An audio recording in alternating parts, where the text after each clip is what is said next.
1% কোটা আমাদের জন্য রাখা হয়েছে, যেটা আমি বলবো শুভঙ্করের পাখি। এটা হচ্ছে আমাদের আমাদের প্রতি একটা বৈষম্যমূলক আচরণ। এটা আশ্বাস ছিল না, এটা ছিল প্রহসন।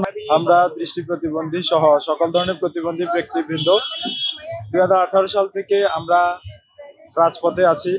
আমাদের সাংবিধানিক যে অধিকার, মানুষের বেঁচে থাকার জন্য যে মৌলিক রাইটস গুলো, সেগুলো তো প্রত্যেক স্টেটের রেসপন্সিবিলিটির মধ্যে পড়ে।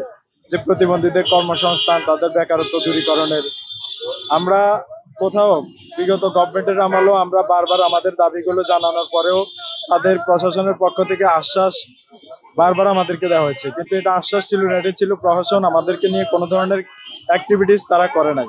আমরা বিভিন্ন মন্ত্রণালয়, সচিবালয়, সব জায়গাতে আমরা স্মারকলিপি প্রদান করেছি। আমরা জাতীয় সংসদ ভবনের মানিক মিয়া বিনীত আন্দোলন করেছি, শাহবাগে আন্দোলন করেছি, প্রেস ক্লাবে আন্দোলন করেছি, গণভবনেও আমরা আন্দোলন করেছি, কিন্তু কোথাও আমরা সাকসেস হই নাই।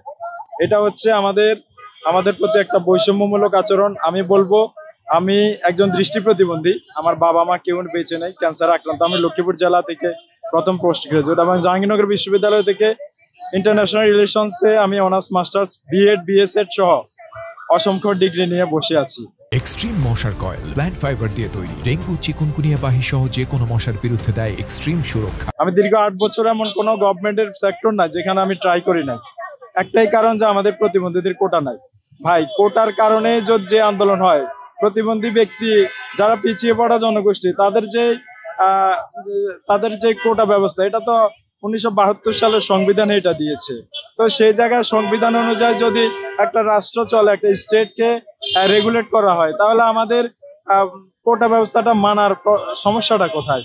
এই যে দেখেন, 1% কোটা আমাদের জন্য রাখা হয়েছে, যেটা আমি বলবো শুভঙ্করের পাখি। কেননা দেখেন, এখানে থার্ড জেন্ডার বা তৃতীয় লিঙ্গ কিংবা অন্যান্য উপজাতিদেরকেও সংশ্লিষ্ট করে কিন্তু 1% কোটা রাখা হয়েছে।